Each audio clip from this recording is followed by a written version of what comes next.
Hello everyone, it's your boy Slash.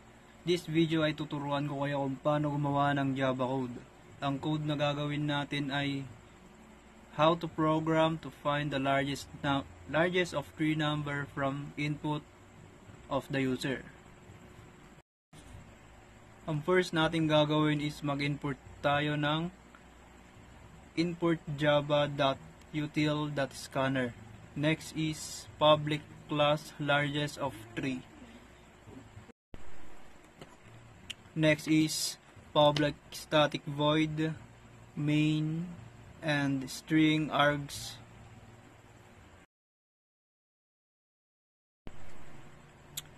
Then scanner equal new scanner system in.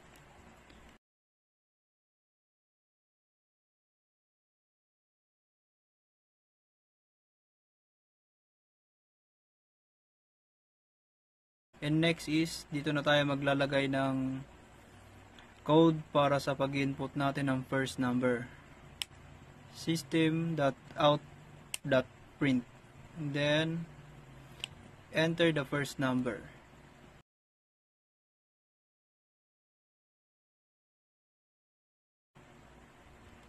Then, int num1 equals scanner.nextInt.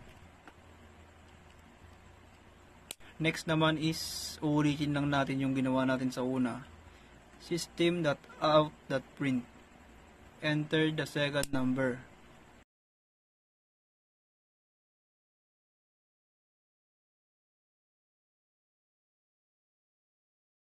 Then int num2 equals scanner.nextInt. Then, ulitin lang ulit natin, system.out.print, enter the third number. Ito naman yung mag-input tayo ng third number pag nag-run na.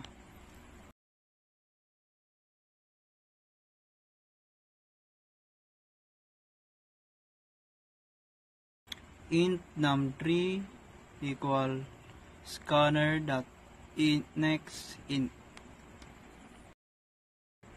Maglagay naman tayo ng int largest.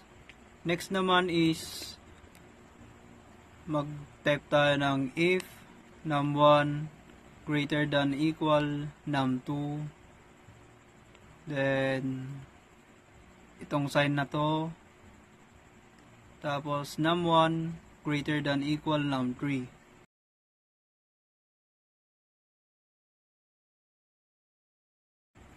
And then largest equal num1. Sunod naman is mag-input naman tayo ng else if. Type num2 greater than equal num1, then this symbol num2 greater than equal num3.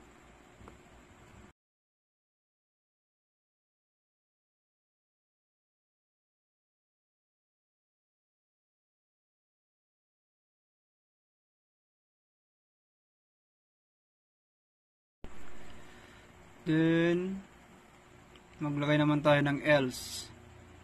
Largest equal num3.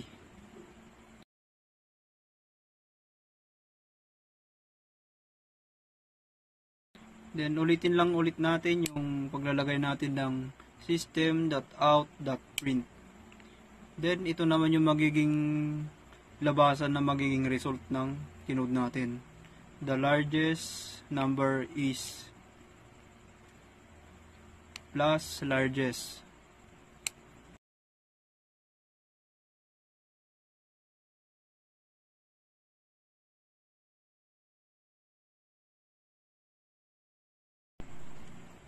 Ito na yung final code natin. And then, try naman natin kung gagana.